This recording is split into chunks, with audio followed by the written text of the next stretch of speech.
In an effort to help the students engage in the course material better, easier, more efficiently, we are going to standardize the course organization, course structure, course format for the online courses. This is, again, to help the students get from class to class to class, where it's set up the same. They know exactly what they have to do, where they have to click. So they don't have to worry about learning a new class structure. All they have to do is worry about engaging with the material because they're already familiar where everything is. So to go over this really fast, in the first section, we're going to collapse all to close everything. We're going to have the welcome, which we have a video on that already. Following that is going to be the eText book. Same thing, where we have a different video on that. Then we get into our modules. This is, modules or weeks are used in this case interchangeably, but we're using the term module here just in case there's a class where the content might span for 2 weeks. We don't want to limit ourselves to these weekly schedules, so modules gives us a little bit more flexibility with the time constraints. But you'll have your modules, which will have specific material. And then there will be additional sections that might be new to you. One, in this case, this is for the graduate programs portfolio project. This would essentially be the final exam, final project section, where this is made available to students at the very beginning of the class, so they know from the get-go this is what your final is going to be.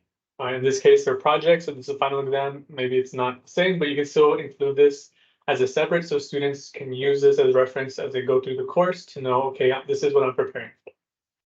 Something else we're doing, as you see in these two sections, is we are moving all the discussion posts to one section, where here it's literally just module 1 to module 6 discussions.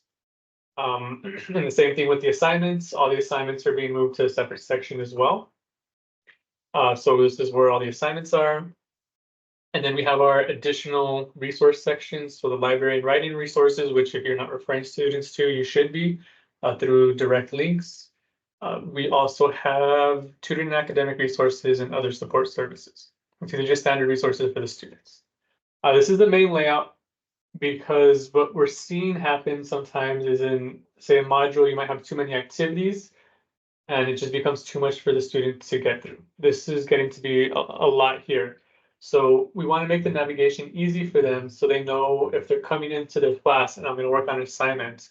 You just click on assignments here, click on assignments, and they have 6 to choose from. They don't have to scroll through a whole class, click open all the different modules. They know here where my assignments are. Let me click here. Same thing if they have a discussion post that's due, they just come to this section here and they find their discussion. Even better, they can get to it straight from here. So this way everything's kind of consolidated. It's a little bit cleaner, a little bit easier for the students to view. To access these materials, the course materials, what we're doing is we're linking them directly in the course announcements. We saw there's another video on how to link activities, but let me just show you one more time. So if we create this course announcement, this is essentially going to have all the information for the module or the week, whatever it might be. You'll have your learning objectives, so what your goals are for the week. This is what we're covering. This is why we're covering it. Your brief introduction. This can be written or a video describing what you're going to cover for that week.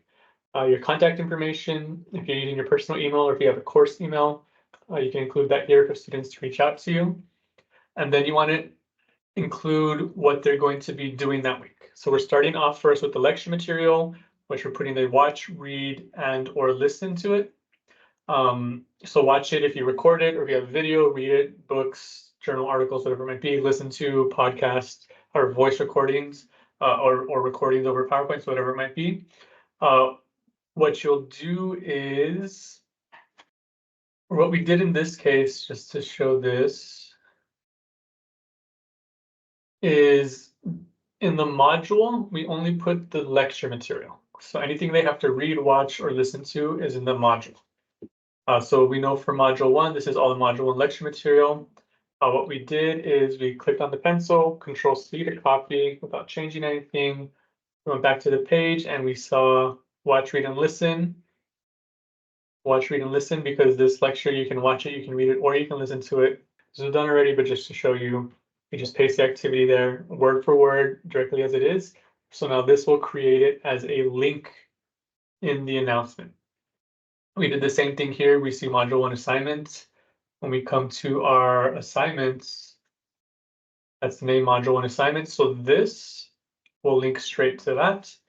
And if we look at our module 1 discussion, which is module 1 discussion, that will link straight to that, which is true. We saw on the page.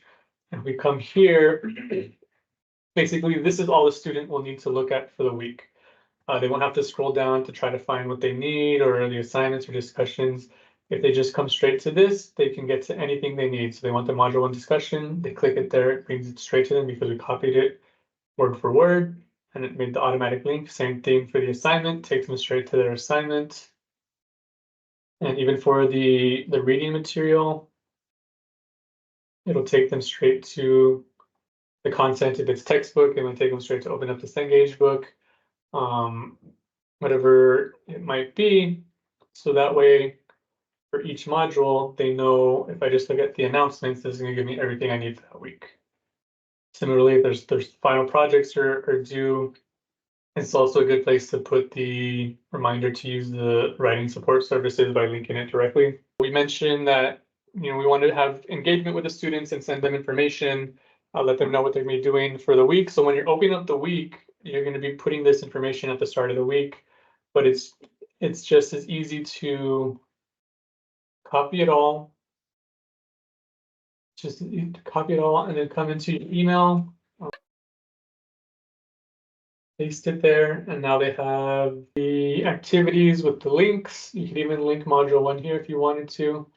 You can send this to your whole class so that they have the information not just on SE Learning, but their emails. In order to send it to the whole class, what you can do is when you're in your class, if you come to the actual class and click on at the very top participants, you can get all their emails from here. You can copy, paste it into Excel, and it should paste it in the separate columns, and you can just highlight the email column, paste that into the 2 or the CC. Best is probably BCC so the students can't see each other, and send it to the students, let them know, hey, here's the first week module 1 activity that's also on SE Learning. But this gives us the ability to make sure we're staying in communication with the students, we're engaging them, we're doing our part, so that makes it easier for them to do their part in engaging with the coursework. But this is going to be the course layout we're going to use for the online courses. So please make efforts to start changing your course to this format. And if you need help on how to do anything or need support, please feel free to reach out to myself, your colleagues, other program directors, and we can provide that support.